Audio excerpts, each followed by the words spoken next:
खास तौर पर फिर से अपने सुप्रीम कोर्ट से पूछना चाहता हूं, अदालतें खुल गई रात के 12 बजे,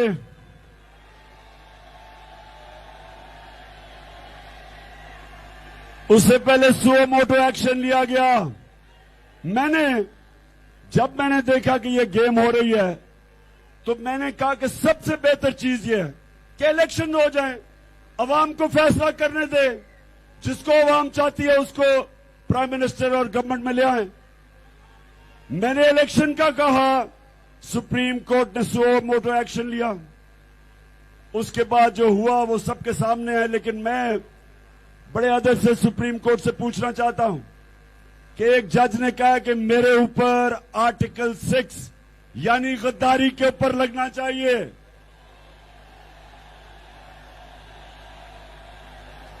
मेरे ऊपर भी, आरिफ अलवी सदर पाकिस्तान के ऊपर भी, कासिम सूरी स्पीकर के ऊपर भी और फवाद चौधरी के ऊपर भी। अच्छा, फवाद चौधरी पे लग जाए तो कोई फर्क नहीं पड़ता, लेकिन आरिफ अलवी बेचारे का क्या कसूर है?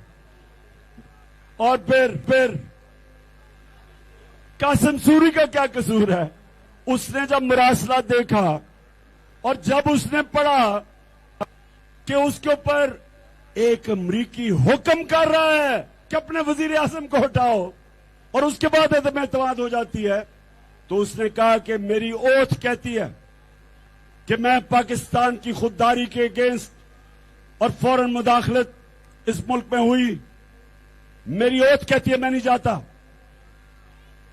तो उसने तो अपनी तरफ से अपनी ओथ पे खड़ा था। मुझे सिर्फ इतराज क्या है कि सुप्रीम कोर्ट ने कहा जी इसके ऊपर इन्वेस्टिगेट नहीं हुआ। किसने इन्वेस्टिगेट करना था? हमने तो पूरी कमीशन बनाई थी इन्वेस्टिगेशन की।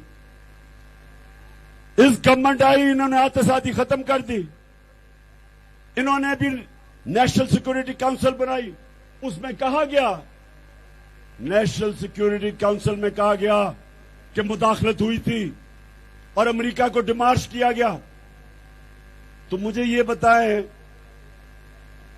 कि इस गवर्नमेंट का काम था कमीशन बनाना, लेकिन ये कैसे बनाते? क्योंकि शहबाज शरीफ, नवाज शरीफ, आसिफ जरदारी तो खुद मुलविस थे इस साजिश में। इस मुल्क में एक कमीशन बनती और पता चलाती कि किसने इन चोरों को ऊपर मुसल्लत किया, किस तरह की साजिश हुई। बजाय वो बनती, कहते इमरान खान पे आर्टिकल 6 लगे। मैं आज फिर कहता हूं कि आर्टिकल 6 लगाओ, क्योंकि मैं एक एक चीज जानता हूं जो हुआ, जो मैं चुप हूं अभी तक, जो आपने मुल्क से किया।